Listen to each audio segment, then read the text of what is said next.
రాప్తా నియోజకవర్గంలో రామగిరి ఎంపీపీ ఎన్నికను ఈరోజు తెలుగుదేశం పార్టీ పరిటాల కుటుంబము ఒక ప్రహసనంగా మార్చినాయి.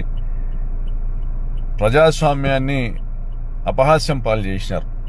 9 మంది ఎంపీటీసీలలో 8 మంది మా పార్టీ వాళ్ళు ఉండగా వాళ్ళకి కనీసం నామినేట్ చేయడానికి కనీసం పోటీ చేయడానికి ఒక మహిళా ఎంపీటీసీ కూడా వాళ్ళ పక్షాన లేని పరిస్థితుల్లో విరమించుకోవాల్సింది పోయి దాదాపుగా 1000 మంది గూండాల్ని ఎంపీడీఓ కార్యాలయం చుట్టూ మోహరించి పోలీసుల అధికారాలని గేల్ చేశారు. ఎస్పీ గారు, డీఎస్పీ గారు కొంత లా అండ్ ఆర్డర్ కంట్రోల్ చేయాలని ప్రయత్నం చేసినా మిగిలిన సిబ్బంది మొత్తం సుధాకర్ యాదవ్ అనే ఎస్ఐ నేతృత్వంలో టీడీపీ గూండాలను వెంట పెట్టుకుని అరాచకాలు చేసినారు. మా ఎంపీటీసీలని బెదిరించినారు. ఎంపీటీసీలని బెదిరించి వాళ్ళ జీపుల్లోకి ఎక్కించుకొని పోయేదానికి ప్రయత్నం చేసినారు. మాకు హ్యాండ్ ఓవర్ చేయాల్సిన మా ఎంపీటీసీలు కోర్టు ఆదేశాలతో రక్షణ కల్పించాల్సినటువంటి పోలీస్ డిపార్ట్మెంట్ ఎన్నిక జరిగినప్పుడు మాకు హ్యాండ్ ఓవర్ చేయాలి.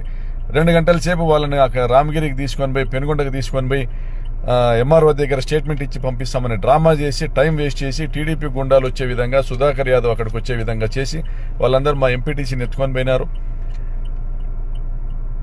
ఈరోజు భారత్ అనే ఒక మహిళా ఎంపీటీసీని ఎత్తుకొని పోయినారు. మరి దీన్ని సభ్య సమాజం ఖండిస్తుంది, మేము కూడా ఖండిస్తున్నాం. తప్పనిసరిగా రాబోయే రోజుల్లో దీనికి తగిన మూల్యం పరిటాల కుటుంబం చెల్లించుకుంటుంది. పరిటాల గుండాలకు హెచ్చరిస్తున్నాం, మీ కథ మీ అంతు తేల్చేంత వరకు కూడా వదిలిపెట్టమని హెచ్చరిస్తున్నాం.